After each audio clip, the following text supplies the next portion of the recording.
সব মেয়েরা ধন দৌলত টাকা পয়সার পাগল হয় না। স্বামী কাজ করে আসছে, বউ তাকে দেখা মুচকি একটা হাসি দেয়। সে অনেক খুশি হয়ে গেছে তার স্বামীকে দেখে। তারপর দেখুন স্বামীও তাকে দেখে একটা হাসি দেয়। স্বামী কাজে গিয়েছিল, তার মনটা খারাপ। আয়শা যখনই তার বউয়ের কাছে বসে, বলে যে কি হলো এত তাড়াতাড়ি চলে আসলা, সব ঠিক আছে তো? তারপর স্বামী কি বললো দেখুন, স্বামী বলতেছে না, কাজটা আমাকে নেয় নাই, আমি নাকি কাজটা পারবো না। বলে কি বলো তুমি পারবা না? এরপর এইদিকে মেয়েটার ভাই আসে। মেয়েটা অনেক বড়লোক ফ্যামিলি, অনেক মানে নামি দামি পরিবারের। সে তার ভাইয়ের কাছে যায়, যাই বলে যে হ্যাঁ ভাই বলো। তারপর তার ভাই বলতেছে, বোন তুই বাসায় চল, বাবা তোর জন্য ভালো পাত্র দেখেছে, তোকে ভালো জায়গায় বিয়ে দেবে, তুই কেন এই ভিখারির সাথে থাকবি?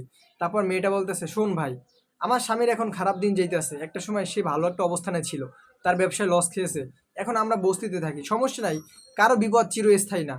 তারপর আমরা ইনশাল্লাহ আমরা কাম ব্যাক করে উঠতে পারবো। তুমি যাও ভাই, আমার ওই বাবার ধন ধন সম্পত্তিও লাগবে না, এবং আমার ভালো জায়গায় যাইতে হবে না। আমি আমার স্বামীর এই বিপদে পাশে থাকতে চাই। যে মানুষটা আমার জন্য এত কষ্ট করেছে, আমাকে নিয়ে সে সুখী শান্তিতে এই জায়গায় এসে বস্তিতে থাকতে পারছে, আমিও তাকে ছেড়ে যাব না। তারপর সে বুঝায় যে বোন তোর এখনো ভালো সুযোগ আছে, তাহলে চাইলে তুই যাইতে পারো আমার সাথে।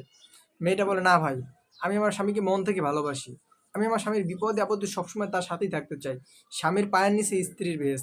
বলে যে তুই চলে যা ভাই, তোর লাগলে সম্পত্তি তুই নিয়ে যা।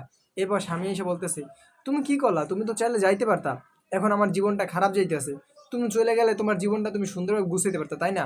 তারপর মেয়েটা বলে, আমি টাকা পয়সা দেখে তোমার কাছে আসিনি, আমি সত্যি তোমাকে অনেক ভালোবাসি। এরকম স্ত্রী পাওয়া ভাই ভাগ্যের ব্যাপার, কি বলেন আপনারা?